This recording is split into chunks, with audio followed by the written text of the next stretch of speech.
जिज्ञासु मित्रों, बहुत बहुत अभिनंदन है आप सभी का दिव्य सृजन में। प्रत्येक दिवस की भांति हम सब इस कार्यक्रम में एकत्र होते हैं। यह कार्यक्रम, यह प्रोग्राम, लाइव चर्चा, जिसके अंतर्गत हम जीवन के विषय में शास्त्र सम्मत चर्चा श्रवण करते हैं। प्रश्न ये उठता है कि जीवन के विषय में ये शास्त्र सम्मत चर्चा, बिना शास्त्रों के भी तो हम जीवन के विषय में चर्चा कर सकते हैं, लेकिन हमारे शास्त्र बहुत बारीकी से जीवन के बहुत सारे रहस्यों को हमारे समक्ष रखते हैं, प्रस्तुत करते हैं और बहुत ही ईमानदारी से प्रस्तुत करते हैं। तो हमें यह मानना पड़ेगा, हमें यह समझना पड़ेगा कि हमें किस ढंग से जीवन को समझा जाए। चलिए, यह तो बहुत सारी बातें हमें पढ़ने सुनने में मिल जाती है, जिनको नेतागिरी करनी है, राजनीति करनी है, वो शास्त्रों के ऊपर तरह तरह की बातें अपनी निकालते हैं और अपने स्वार्थ को साधते हैं। लेकिन श्रीमद् भगवत गीता और हमारे अन्य शास्त्र, षट दर्शन आदि जो शास्त्र हैं, वो हमें जीवन का जो रहस्य समझा रहे हैं, जीवन का जो मर्म समझा रहे हैं, वो सभी जनमानस के लिए है, सामान्य जनमानस के लिए है। उसका जन्म किसी भी कुल में हुआ हो, किसी भी वर्ण में, जाति में, कुल में उसका जन्म हुआ हो, इससे फर्क नहीं पड़ता। यह सब तो बाहर से लगाए हुए लेबल हैं, लेकिन हम अपने जीवन को कितना बेहतर ढंग से समझें, अपने मन को कितना बेहतर ढंग से समझें और एक सुंदर जीवन जिएं, एक अच्छा जीवन हम जी पाएं, खुद भी हमारा जीवन अच्छा हो और दूसरों के लिए भी हम प्रेरणा बन पाएं, यह बहुत आवश्यक है।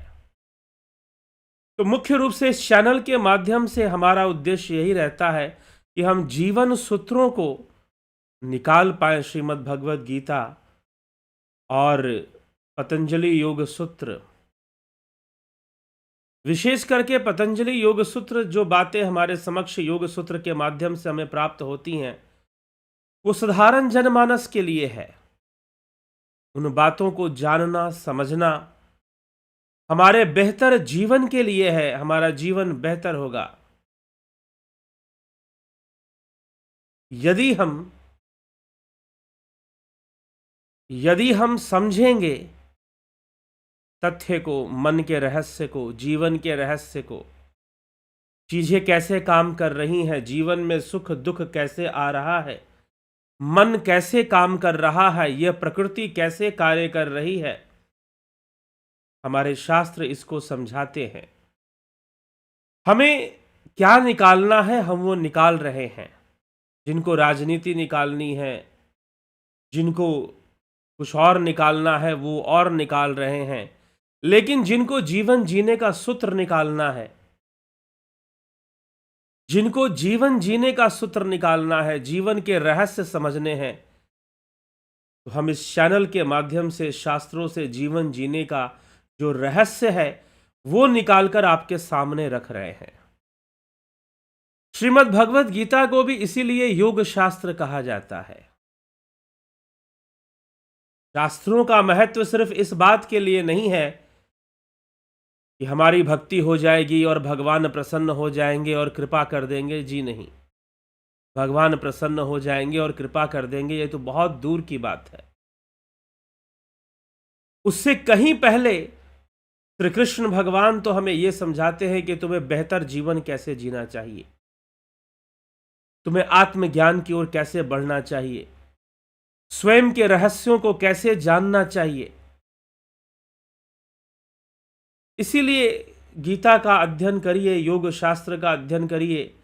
सिर्फ इसलिए मत कीजिए कि एक धार्मिक शास्त्र है और हम इसको पढ़ लेंगे तो क्या हमारे ऊपर भगवान प्रसन्न हो जाएंगे और ईश्वर की कृपा हो जाएगी। कृष्ण तो कहीं कहते ही नहीं ऐसी बात। कृष्ण तो ऐसी कोई बात कहते ही नहीं है।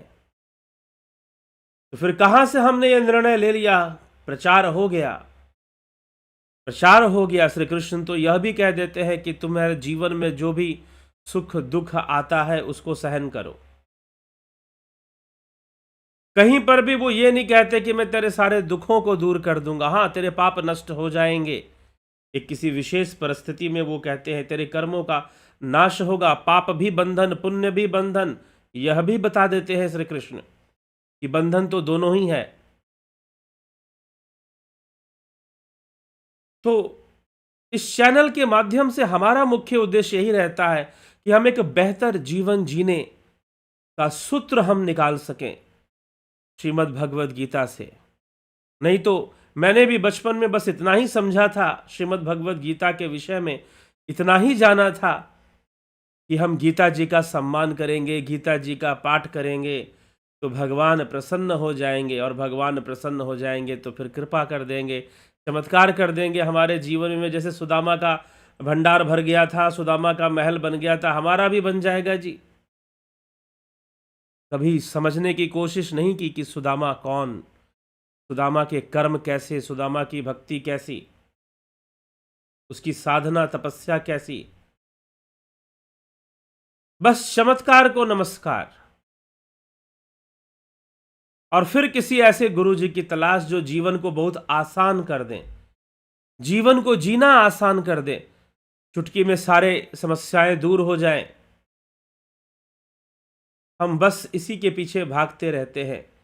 लेकिन श्री कृष्ण गीता में जो समझा देना चाहते हैं वो बात यदि समझ में आ जाए तो जीवन स्वतः ही सरल बन जाएगा। भाग दौड़ बेचैनी वैसे ही शांत होनी शुरू हो जाएगी। छोटी छोटी बातें हैं, यदि समझ में आ जाए तो निश्चय ही जीवन बहुत शांत और सरल हो जाएगा, जीवन बहुत सुखदाई हो जाएगा, समता को प्राप्त कर लेगा। और बहुत सारी बातें संसार की और इस जीवन की हमें परेशान नहीं करेंगे। नहीं तो मनुष्य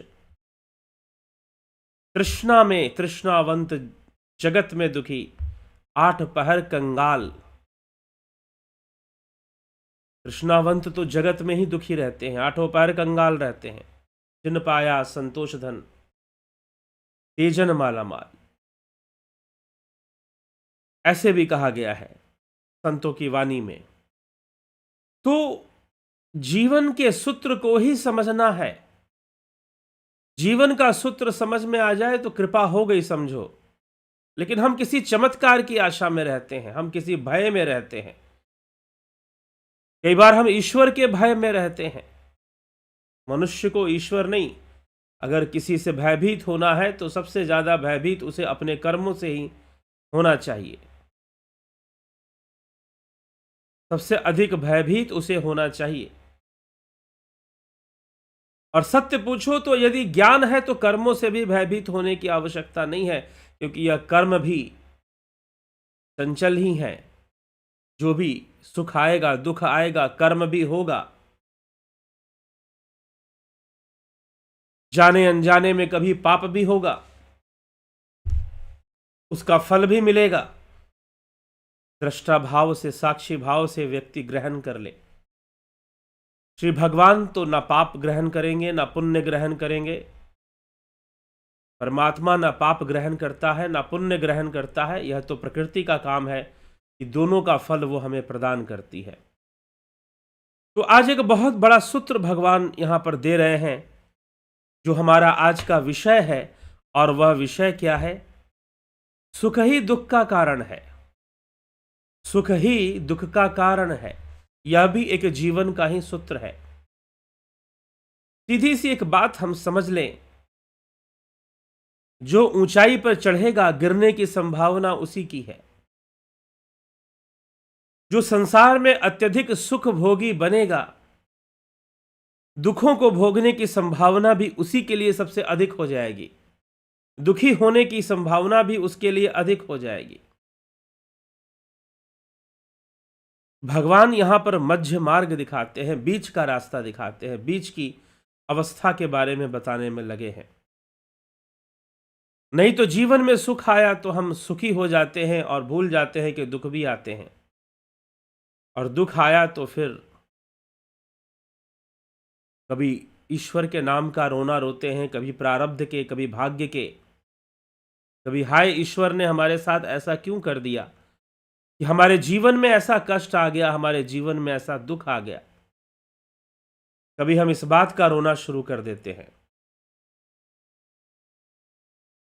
तो इन सभी बातों को हमें थोड़ा समझने की आवश्यकता है, और भगवान इन्हीं बातों को अर्जुन से समझा रहे हैं। कल जो हमने सुना कि दुनिया कौन जीतता है, जो अंतःकरण पर विजय प्राप्त करता है वह दुनिया जीत लेता है। उन्हीं तथ्यों में आगे समझाते हुए श्री कृष्ण कहते हैं, बाह्य स्पर्शेषु असक्तात्मा आत्मनि यत् सुखम विन्दति सः ब्रह्म योग युगात्मा युक्तात्मा अक्षयम सुखम अश्नुते। कि बाह्य स्पर्श अर्थात बाह्य इंद्रियों के स्पर्श में आसक्ति रहित अंतःकरण वाला साधक अंतःकरण में जो सुख है उसको प्राप्त होता है। ब्रह्म में अभिन्न भाव से स्थित मनुष्य अक्षय सुख का अनुभव करता है। जो ब्रह्म में स्थित भाव है वह अक्षय सुख का अनुभव करेगा। कठोपनिषद में भी ऐसा वर्णन मिलता है। कठोपनिषद में यमाचार्य नचिकेता को समझाते हुए कहते हैं, एको वशी सर्वभूतांतरात्मा एकम रूपम बहुधा यह करोति तमात्मस्थम यनुपश्यन्ति धीरा स्तेषाम सुखम शाश्वतम नेत्रेषाम। संपूर्ण भूत जगत उस एक आत्मा के वश में है। एको वशी सर्वभूतांतरात्मा, संपूर्ण भूत जगत उस एक आत्मा के वश में है। एको वशी सर्वभूतांतरात्मा एकम रूपम बहुधा यह करोति, वह तो एक रूप होकर बहुत रूप हो जाता है। एकम रूपम बहुधा यह करोति तमात्मस्थम ये अनुपश्यन्ति धीरा।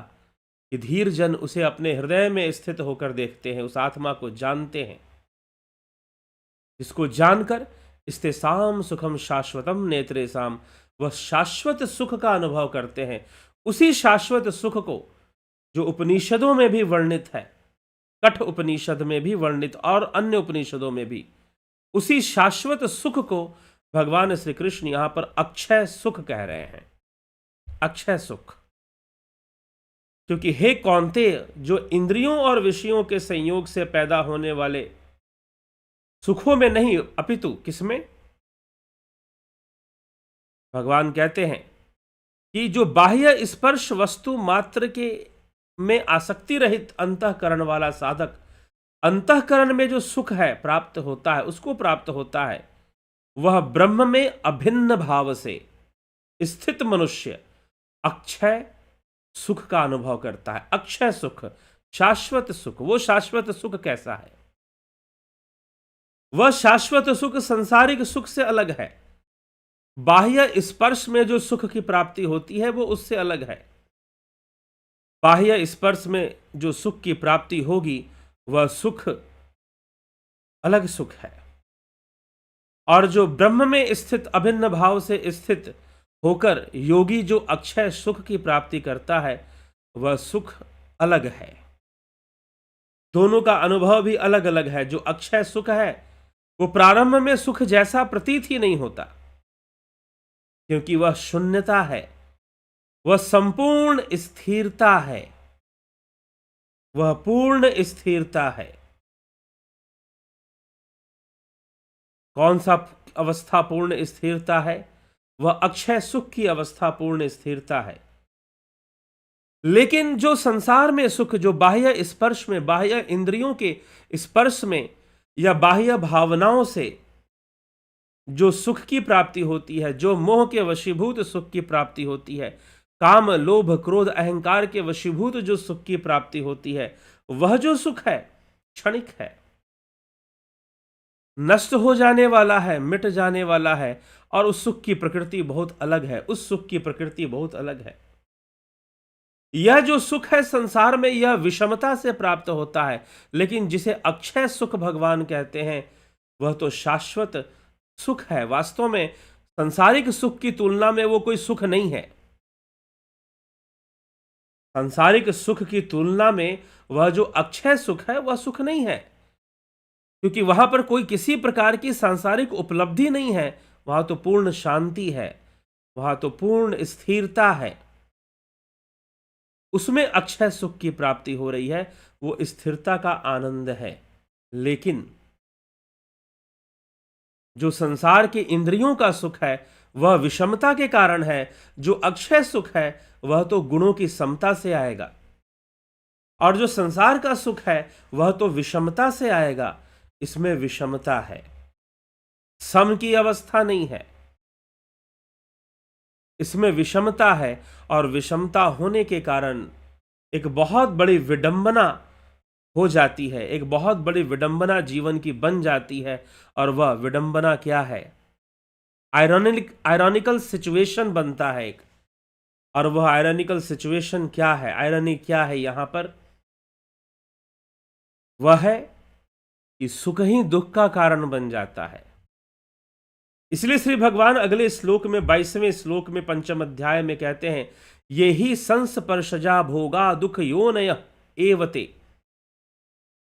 आधंतवंतः कौन्तेय नतेषु रमते बुधा। क्योंकि हे कौन्तेय, जो इंद्रिय और विषयों के संयोग से पैदा होने वाला भोग है, सुख है, आदि अंत वाले इस सुख या सुख दुख के ही कारण है। इंद्रियों और विषयों के संयोग से जो सुख पैदा होता है, इंद्रियों और विषयों के संयोग से जो सुख पैदा होता है, वह अंततः दुख का ही कारण बनता है। इसलिए बुद्ध भी कहते हैं कि संसार दुखमय है। संसार में प्राप्त होने वाले बाह्य जितने भी सुख हैं वह अंततः दुख में ही परिवर्तित हो जाते हैं, वह अंततः दुख में ही परिवर्तित हो जाते हैं। तो सुख जो है वह दुख में बदल जाता है, और जो सुख है वही दुख का कारण बन जाता है। श्री भगवान कहते हैं कि हे कौन्तेय, हे कुंती नंदन, जो इंद्रिय और विषयों के संयोग से प्राप्त होने वाला सुख है वह आदि अंत वाला होने के कारण दुख का ही कारण बनता है। विवेकशील मनुष्य उनमें रमण नहीं करता। जो विवेकशील है, जो योगी है, उनमें रमण नहीं करता। क्या उसके जीवन में यह सांसारिक सुख और दुख फिर नहीं आएगा? आएगा, लेकिन वो उसमें रमण नहीं करता। रमण करने का तात्पर्य क्या है? रमण करने का तात्पर्य क्या है? कि वह अपने मन को उसमें बहने नहीं देता। सांसारिक सुख और दुख में वो अपने मन को रमण नहीं करने देता, उसमें बहने नहीं देता, उसमें लिप्त होने नहीं देता। रमण करने का अर्थ ये नहीं कि घूमना फिरना। कुछ लोग कहते हैं कि बहता पानी रमता जोगी। रमता जोगी का मतलब ये नहीं कि साधु इधर से उधर घूमता फिरता रहे। जोगी जो है कभी इधर रहे कभी उधर रहे, उसको घूमते फिरते रहना चाहिए, जी नहीं। रमण करने का अर्थ है, रमता जोगी का अर्थ है जो अपने ध्यान में रमण करता है, जो नाम में रमण करता है,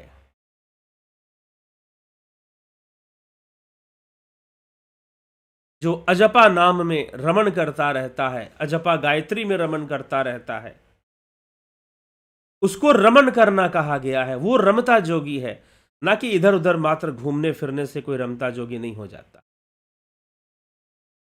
तो रमण करना यहां पर भी कि दुख में वो सांसारिक इंद्रिय विषयों में रमण नहीं करता है, क्योंकि वह भली भांति समझ रहा होता है कि भाई आज सुख है तो कल दुख भी तो आ सकता है। यहां तक कि सांसारिक सुखों के मिलने पर भी उसे दुख का स्मरण रहता है, और दुख मिलने पर भी उसे यह स्मरण रहता है कि एक दिन यह दुख भी नहीं रहेगा। अगर सुख नहीं रह पाया तो दुख भी नहीं रहेगा। ऐसा विवेक जब प्राप्त हो जाएगा, जब विवेक प्राप्त हो जाएगा, तो स्वतः ही आपका जो मन है वह दुख और सुख में रमण नहीं करेगा, अपने आप ही रमण नहीं करेगा।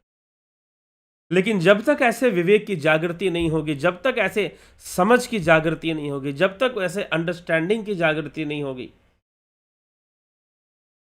तब तक तो समस्या बनी रहेगी।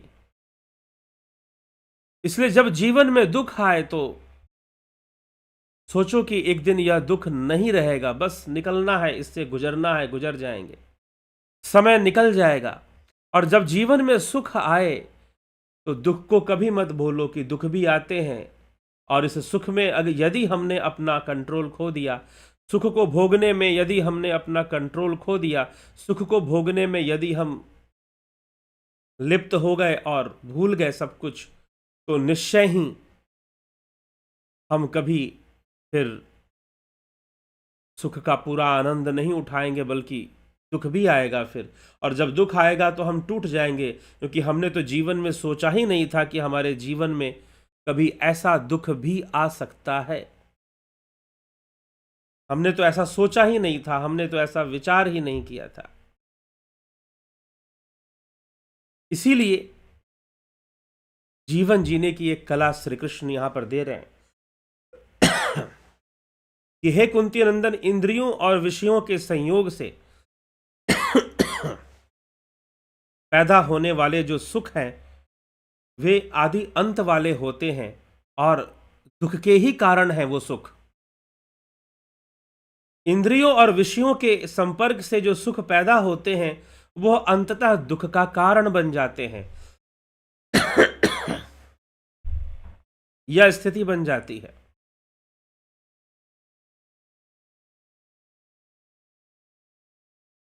तो दुख का कारण बनना, दुख का कारण कौन बनता है? तो सुख ही बनता है।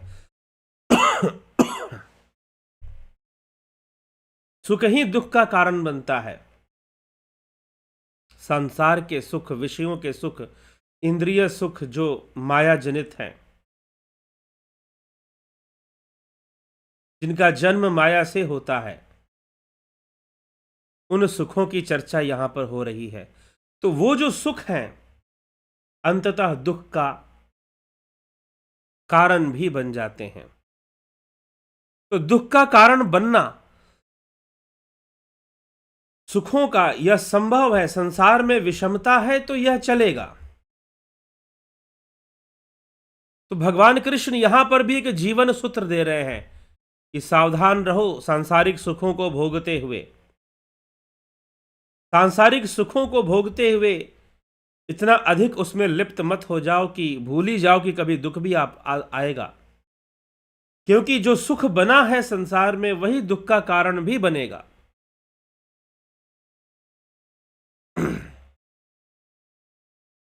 इसीलिए भगवान अगले श्लोक में कहते हैं, शक्नोति हैव यह सोढ़ुम प्राक शरीर विमोक्षणात् क्राम क्रोधोद्भवम वेगम स युक्तः स सुखी नरः। कि सुखी कौन है? इस मनुष्य शरीर में जो कोई मनुष्य शरीर छूटने से पहले, शरीर विमोक्षणात् प्राक एव, शरीर छूटने से पहले ही काम क्रोध से उत्पन्न होने वाले वेग को सहन करने में समर्थ होता है, वह नर योगी है और वही सुखी है। सुखी कौन है? जो इस मनुष्य शरीर में शरीर छूटने से पहले ही काम क्रोध से उत्पन्न होने वाले वेग को सहन करता है और सहन करने में समर्थ होता है, वह नर योगी है। स नरः युक्तः स सुखी, स नरः युक्तः स सुखी नरः। कि वही सुखी है और वही योगी है। अर्थात काम क्रोध का वेग जब उठेगा तो वो उसमें प्रवाहित नहीं होगा, उसका मन उस काम क्रोध के वेग में कभी प्रवाहित नहीं होगा, बहेगा नहीं, उसमें रमण नहीं करेगा काम क्रोध के वेग में। और जब उसका मन काम क्रोध के वेग में रमण नहीं करेगा, बहेगा नहीं, तो निश्चय ही वो सुखों में लिप्त नहीं होगा। नहीं तो होता क्या है कि जीवन में सुख मिला, सुख कई रूप हो सकते हैं। बहुत धन आ गया या कोई बहुत बड़ी सफलता मिल गई, अब उस सफलता की मस्ती में हम कई बार इतने मस्त हो जाते हैं। मैं ऐसा नहीं कहता कि सभी लोग हो जाते, लेकिन फिर भी कुछ लोग ऐसे होते हैं, सफलता के अहंकार में इतना चूर हो जाते हैं। देखते होंगे हमारे नेताजी लोग जब चुनाव जीतते हैं, पूरी दुनिया को दिखा दिखा कर खुशियां मनाते हैं। ठीक है, जो समझदार है उसमें भी अपनी समझ को बनाए रखते हैं, लेकिन जो समझदार नहीं वो सब कुछ भूल ही जाते हैं। खुशियां मनाओ, लेकिन फिर भी अपने मन को उस अखंड अवस्था में बना के रखो, सम अवस्था में बना के रखो। समय की गति को सही से समझो, समय की वक्त की चाल को सही से देखो और सही से समझो। यह क्या है, कैसे है।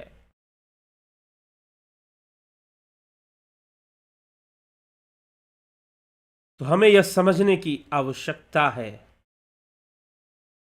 देखने की आवश्यकता है और समझ कर चलने की आवश्यकता है। तो इसीलिए भगवान कहते हैं कि जो योगी है, जो मनुष्य जीते जी, मरने के बाद नहीं, जीते जी इस मनुष्य शरीर में रहते हुए जो काम क्रोध के वेग को सहन करने का सामर्थ्य पैदा कर लेता है, सहन करने का मतलब उसमें बहता नहीं है। अब एक और इसका अर्थ निकाला जा सकता है कि क्या वो कभी क्रोधित नहीं होता, क्या वो कभी काम का प्रयोग नहीं करता या काम में नहीं जाता। तो दूसरी तरफ श्री कृष्ण अपने कर्तव्य कर्मों को करने की भी बात कह रहे हैं। तो उसके द्वारा किया गया क्रोध या उसके द्वारा की गई क्रीड़ा या काम, वह सब अनासक्त भाव से कर्म समझकर किए जाते हैं कि हम इस संसार में आए हैं तो यह कर्म भी हमारे साथ है। लेकिन वह जो वेग है, साधारण मनुष्यों के समान, अज्ञानी मनुष्यों के भांति ही वो योगी कर्म करते हुए दिखाई देते हैं, लेकिन फिर भी वह उसमें लिप्त नहीं होते। श्री कृष्ण भगवान यह बात पहले ही कह चुके हैं, पहले ही कह चुके हैं, क्योंकि उनके अंदर उन वेगों को सहन करने की क्षमता होती है। तो अपनी कर्तव्य निष्ठा से आवश्यकता जिस विषय की है उसके अनुकूल वह कर्म करते हुए अपने जीवन को व्यतीत करते हैं, कर्म करते हुए अपने जीवन को व्यतीत करते हैं। हो सकता है कि वो कभी क्रोध करते हुए दिखाई दे, लेकिन जब योगी क्रोध करते हैं तो वह क्रोध की मर्यादा भी स्थापित कर देते हैं। जैसे भगवान राम ने जब क्रोध किया, किसके ऊपर क्रोध किया? समुद्र के राजा पर, समुद्र देव पर। समुद्र के उस पर जब उन्होंने क्रोध किया तो 3 दिन तक पहले प्रार्थना की, नहीं माने पर बोले सकोप राम तक भय बिनु होए न प्रीति।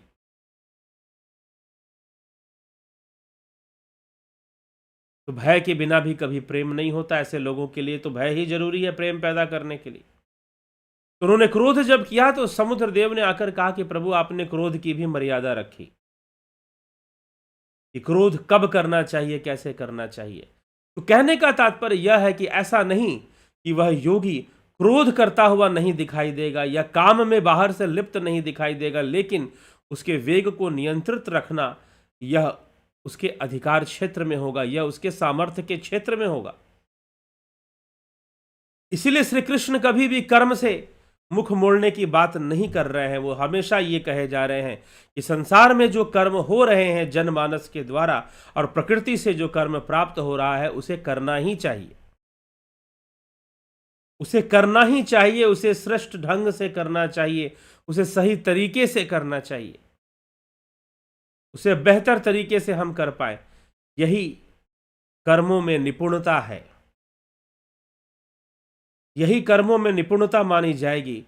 अन्यथा वह निपुणता भी नहीं मानी जाएगी और कुछ ना करने से भी कर्म बंधन से मुक्ति भी सिद्ध नहीं होगी, क्योंकि कर्मों का बंधन तो लगेगा, क्योंकि कर्म तो प्रत्येक क्षण प्रकृति के गुणों के वशीभूत होने के कारण प्रत्येक क्षण तो कर्म आपसे हो ही रहा है, आप उसे रोक ही नहीं पाएंगे। कर्म बंधन तो फिर भी होगा। इसीलिए श्री कृष्ण भगवान अर्जुन को निष्काम कर्म योग की बात करते हैं कि तू निष्काम भावना से, ना सुखों से कोई मोह, ना दुखों से कोई घृणा, सुखों से कोई मोह भी मत रखो और दुखों से कोई द्वेष भी मत रखो कि जीवन में दुख क्यों आ गए और जीवन में सुख ही क्यों ना आया, और सुख आए तो फिर कभी जाए ही ना। ऐसी किसी प्रकार की संसार की स्थितियों में, संसार के विषयों में, जो भोग है, जो इंद्रियों के विषय हैं, उनमें कभी भी ऐसी आसक्ति मत रखो। बस निष्काम भाव से कर्म को किए जाओ। हो सकता है कि कोई कर्म जो है सुख पैदा करे, कोई कर्म जो है दुख पैदा करे, लेकिन दोनों में ही स्थित भाव रखो, आत्म स्थिर रहो, स्थिर रहो, ना सुख की तरफ ना दुख की तरफ, दोनों तरफ नहीं। तो मन में ऐसी स्थिति बनाकर, ऐसी अखंड स्थिति को बनाकर कर्म करना ही कर्म योग कहलाता है। यही भगवान यहाँ स्पष्ट करना चाहते हैं और साथ ही एक जीवन सूत्र दे रहे हैं कि इंद्रियों से प्राप्त होने वाले, इंद्रिय और इंद्रियों के विषयों से संपर्क होकर जो सुख प्राप्त होते हैं वह बाद में दुख का कारण बन जाते हैं, दुख का कारण भी बन जाते हैं। हम जिन विषयों को मानते हैं कि फलानी चीज हमें मिल जाएगी तो शायद हम बड़े सुखी हो जाएंगे, लेकिन हम ये नहीं जानते हैं कि दुख आने के अनेकों रास्ते हैं, ना जाने कौन सा रास्ता निकालकर दुख हमारे जीवन में आ जाए, हमने सोचा भी नहीं होगा। हम तो सोचते हैं कि शायद ऐसा हो जाएगा तो बहुत सुखी हो जाएंगे, शायद वैसा हो जाएगा तो बहुत सुखी हो जाएंगे, लेकिन फिर दुख ना जाने कहां से प्रवेश कर जाता है, ना जाने कहां से दुख आ जाता है। उसके आने के अनेकों रास्ते हैं, जो हम सोच भी नहीं सकते वो रास्ता अपना कर वो आ जाएगा, जो हमारी सोच के बाहर होगा। तो इसीलिए व्यक्ति को इस जीवन सूत्र को समझना चाहिए कि जो हम इस संसार में जो हम सुखों की प्राप्ति करते हैं, अंततः वही दुखों का रूप धारण कर सकते हैं, वही दुखी होने का कारण बन जाते हैं। और पता चलता है कि हम तो सुख भोगने के लिए कुछ कर रहे थे, लेकिन अंततः वह दुख में भी परिवर्तित हो रहे हैं। और ऐसी बात को भली भांति समझकर स्थिर मन से, स्थिर सोच, परिपक्व सोच के साथ, विवेक के साथ हमें इस जीवन को यापन करना चाहिए और अपने कर्तव्य कर्मों को करना चाहिए। और कर्तव्य कर्मों को कर कर हमें अपने जीवन के सुख शांति को प्राप्त करना चाहिए, अक्षय सुख की प्राप्ति करनी चाहिए। तो यह निष्काम भाव से कर्म तभी हो पाएगा जब आप इस जीवन सूत्र को भली भांति समझ लेंगे कि संसार में प्राप्त होने वाले सुख दुख का कारण बन जाते हैं। और यही भगवान कृष्ण समझा रहे हैं और यही आज का विषय था। तो चलिए अब हम आगे बढ़ते हैं, आपके कमेंट्स भी थोड़े देखेंगे। साथ ही साथ ध्यान योग हमारी सहायता कैसे करेगा। ये जो भगवान श्री कृष्ण ने कहा कि काम और क्रोध के वेग को सहन करो, ध्यान योग से काम क्रोध के वेग को सहन कर पाना आसान हो जाएगा। जब हम बहुत अच्छे ध्यान योग में परिपक्व होने लग जाते हैं तो यह बहुत सरल हो जाता है कि हम अपने मन में चलने वाले जितने भी कामनाएं, भावनाएं, वासनाएं, उन सब को साक्षी भाव से देख पाते हैं। उन सब को अपने आप से अलग कर कर हम देख पाते हैं। और जब उन सब को हम अलग कर कर हम देख पाते हैं तो निश्चय ही हम अपने मन को स्थिर कर पाते हैं और इन भावनाओं के वशीभूत, इन वासनाओं के वशीभूत होने से अपने मन को हम रोक भी पाते हैं। तो ध्यान योग इसमें हमारी बहुत बड़ी सहायता करता है।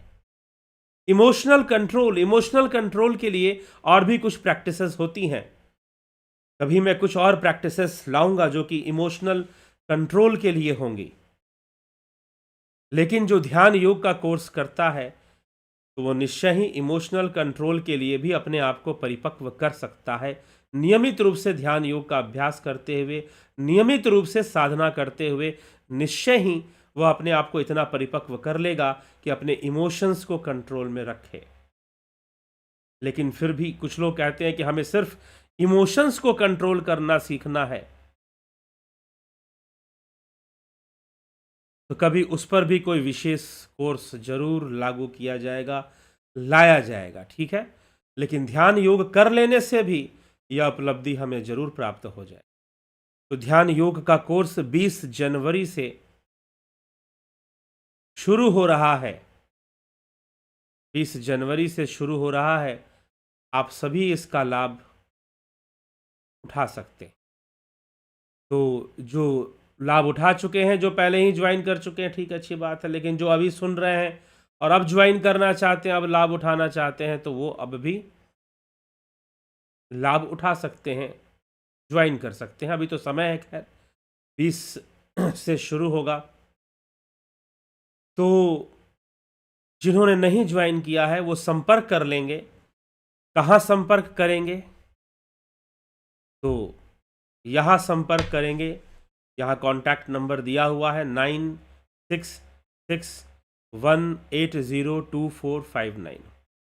इस नंबर पर आप व्हाट्सएप मैसेज करके आप कांटेक्ट कर लेंगे कि मुझे ध्यान योग करना है और ध्यान योग के लिए मुझे ज्वाइन करने के लिए मुझे क्या क्या करना पड़ेगा। आपको सारी डिटेल्स वहाँ पर दे दी जाएंगी, ठीक। तो guided meditation, transcendental meditation, spiritual healing techniques, इन सभी विषयों पर यह कार्यक्रम चलता है और ध्यान योग का लाभ उठा सकते हैं, ध्यान करना सीख सकते हैं, अपने आप को स्थिर करना सीख सकते हैं, शून्यता का अनुभव कर सकते हैं।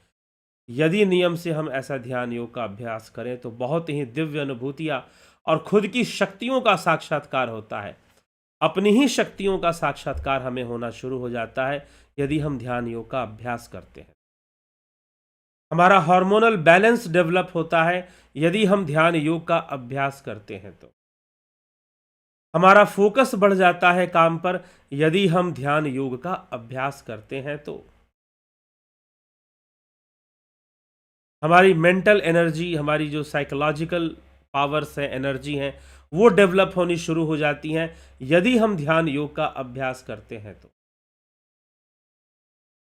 हमारी संकल्प शक्ति का विकास हो जाता है यदि हम ध्यान योग का अभ्यास करते हैं। तो हमारी इच्छा शक्ति का विकास होता है यदि हम ध्यान योग का अभ्यास करते हैं। तो हमारी एकाग्रता शक्ति का विकास हो जाता है यदि हम ध्यान योग का अभ्यास करें। हमारी धैर्य शक्ति का विकास हो जाता है यदि हम ध्यान योग का विकास करें। हमारी सूक्ष्म दृष्टि का विकास हो जाता है। सूक्ष्म दृष्टि मतलब सूक्ष्मता से किसी विषय को देखना, जीवन में आने वाली परिस्थितियों को बड़ी ही सूक्ष्मता और गहनता से परखना। यदि हम ध्यान योग का सीख लें, इस ध्यान योग का कोर्स कर लें और इसका अभ्यास जीवन में हम नियमित रूप से करते रहें, तो धैर्य शक्ति का विकास हो जाता है। हमारी इंट्यूटिव पावर का भी विकास हो जाता है। गेस करना फ्यूचर के बारे में, समझना चीजों के बारे में, वो भी डेवलप हो जाता है यदि हम सही से ध्यान योग का नियमित अभ्यास कर सकते हैं। तो खुद को संतुलन में बनाए रखने का एक अभ्यास हमारा विकसित होता है। स्थिर बने रहने का अभ्यास विकसित होता है यदि हम ध्यान योग का कोर्स कर कर नियमित उसका अभ्यास करते हैं। स्वयं के मन को समझने की शक्ति बढ़ जाती है। संसार को देखने की और परखने की शक्ति बढ़ जाती है। डिस्क्रिमिनेशन पावर डेवलप हो जाता है यदि हम नियमित रूप से ध्यान योग का अभ्यास करते हैं। तो खुद को तनाव मुक्त रखना और हार्मोनल बैलेंस को बना के रखना। तो कई बार हम डिप्रेशन, फ्रस्ट्रेशन में जाते हैं तो हार्मोनल बैलेंस बिगड़ जाता है और हम दुखी अनुभव करते हैं। लेकिन जब हम ध्यान योग करते हैं और ध्यान योग में जैसे जैसे बताया गया है, पहले गाइडेड मेडिटेशन, फिर ट्रांसेंडेंटल मेडिटेशन, फिर स्पिरिचुअल हीलिंग, जो सारी टेक्निक्स बताई गई हैं, सारी जैसे बताई गई हैं, हमारे अभ्यास करने से एक बेहतर जीवन जीना यह संभव हो पाता है। एक अच्छा जीवन जीना संभव हो पाता है तो निश्चय ही हम इसको करें, और जब हम करते हैं तो हमें बहुत लाभ प्राप्त होता है। साथ ही साथ हमारी कुंडलिनी शक्ति का भी विकास होता है, हमारी आज्ञा चक्र की जागृति होती है, दिव्य दृष्टि की जागृति होती है, ईश्वरीय ज्योति का दर्शन घट में ही होता है, दिव्य ज्योति घट में ही होता है। डिवाइन अंतःकरण से हम जुड़ जाते हैं और आंतरिक अनुभूतियां हमें मिलती हैं, और उस आंतरिक अनुभूतियां, वह अंतः अनुभूतियां हमें शून्य में ले जाती हैं, हमें ब्रह्म से जोड़ देती हैं। तो हम यूनिवर्सल सोर्स के साथ जुड़ जाते हैं, कनेक्ट हो जाते हैं। ठीक। तो यह सब गहनता से विचार करने की आवश्यकता है। यह ध्यान योग का हमें लाभ प्राप्त होता है। दूसरा है, प्राकृतिक चिकित्सा का कोर्स आप कर सकते हैं। शरीर को स्वस्थ रख पाए, हम शुद्ध रख पाए, डिटॉक्सिफाई कर पाए। मन में मैल बढ़ता है तो डिप्रेशन होगा, हाइपरटेंशन होगा, स्किज़ोफ्रीनिया होगा, पर्सनालिटी डिसऑर्डर्स आएंगी, बाइपोलर और पता नहीं क्या क्या, कैसे कैसे नाम दिए गए हैं।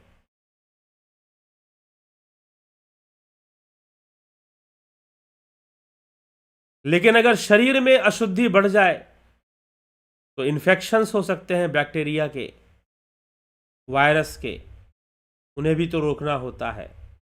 दवाइयाँ लोग बहुत खा रहे हैं, लेकिन दवाइयों के अलावा कोई उपाय हो तो प्राकृतिक चिकित्सा एक बहुत बड़ा विकल्प है, जिसको अपनाकर हम बहुत स्वस्थ अपने आप को रख सकते हैं। तो इस तरह से आप अपने जीवन को बेहतर बनाने के लिए इन सभी विषयों का लाभ उठा सकते हैं। दर्शन का कोर्स, फिलॉसफी का कोर्स है। फिलॉसफी को सुनने से विश्व के बड़े बड़े जो फिलॉसफर, विचारक हुए, हम उनके बारे में इसमें जानते हैं, और उन्होंने किस ढंग से अपनी फिलॉसफी दी है, क्या वो बताना चाहते हैं, चाहे जीवन के विषय में या अपने क्रिएशन, दुनिया कैसे बनी, और कई विषयों में क्या वो कहना चाहते हैं, क्या वो बताना चाहते हैं, उसके बारे में चिंतन मनन होता है। और यह सब नहीं तो आप अपने जीवन संबंधी अगर प्रश्न करना चाहते हैं तो आपको एस्ट्रोलॉजिकल सहायता भी इसमें प्राप्त हो जाएगी कुछ। लेकिन इससे भी बेहतर है कि आप खुद जीवन जीने के जो तरीके हैं वो बढ़िया से सीखें, खुद को जानने, आत्मज्ञान की ओर बढ़ें, ध्यान योग की ओर आप बढ़ें, और कोर्सेस कर कर स्वयं को समझे, प्रकृति को समझे और अपने जीवन को बेहतर बनाए। वो ज्ञान यहाँ दिया जाता है जिससे कि जीवन बेहतर बने। तो श्री भगवान यहाँ पर ऐसा ही सूत्र दे रहे हैं कि इंद्रिय विषयों से प्राप्त होने वाले जो सुख हैं वो दुख का कारण बन जाते हैं। इस सत्य को हम जीवन में स्वीकार करें और फिर जीवन जिए। आप देखेंगे कि जब बहुत सुख या सफलता भी आएगी तो आप सोचेंगे कि भाई यह भी तो निकलने वाला है समय के साथ, क्या कर सकते हैं। तो इसलिए हमें सम की अवस्था को प्राप्त होना चाहिए। अक्षय सुख की प्राप्ति, शाश्वत सुख की प्राप्ति के पीछे लगना चाहिए, और वो तभी संभव है जब हम सम अवस्था, ब्रह्म से अभिन्न अवस्था को हम प्राप्त हो जाएं। तो चलिए, इसी के साथ हम विराम की ओर आगे बढ़ेंगे, और साथ ही जाते जाते आपके कमेंट्स भी जरूर देखेंगे। अमन कक्कर जी, बहुत अभिनंदन है। जगत नारायण जी, नवज्योतिनाथ जी, पंकज सोनी जी, पवन कुमार गुप्ता, शंकर प्रसाद, फनी वीडियोस, कन्हाई कुमार, शिखर शर्मा, संतोष गुप्ता, अर्जन भाई चौहान, AK त्यागी, दीपक गोयल, गोविंद प्रसाद नीमा, रूपलाल विश्वकर्मा जी, जितेंद्र साहू जी, उषा श्रीवास्तव जी, माधुरी कोल्हे जी, विष्णु चंद्र मौर्य जी, बहुत अभिनंदन है। सतीश कुमार जी, रतन सिंह जी, रामविलास जी, श्वेता राय सिन्हा जी, प्रियमवदा गुप्ता जी, विक्रम सिंह जी, विनोद के सूद, किशोर वैद्य जी, मनीषा गर्ग जी, करण विष्णु, योगेंद्र पंडित जी, करण विष्णु, लाइव रशिया, राजस्थानी, विष्णुकरण। ठीक है जी, बहुत बहुत स्वागत है आपका करण जी। योगिता राठौर जी, करण विष्णु, भिखू कुचाडिया, नरसाराम यादव, लव, कलेंद्र सेठ, नूतन भट्ट, कमलेश खैरनर जी, दया रानी जी, घनश्याम सरोदे, संतोष कुमार,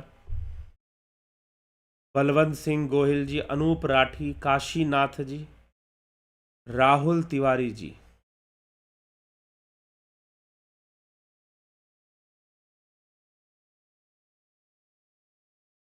सभी का बहुत बहुत अभिनंदन है, स्वागत है इस कार्यक्रम में। जुड़े रहें और लाभान्वित होते रहें कार्यक्रम से। कल फिर हम मिलेंगे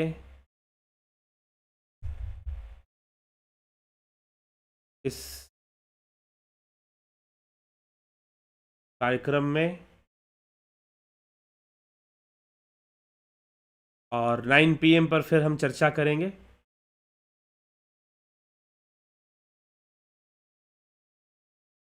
लाइव चर्चा में।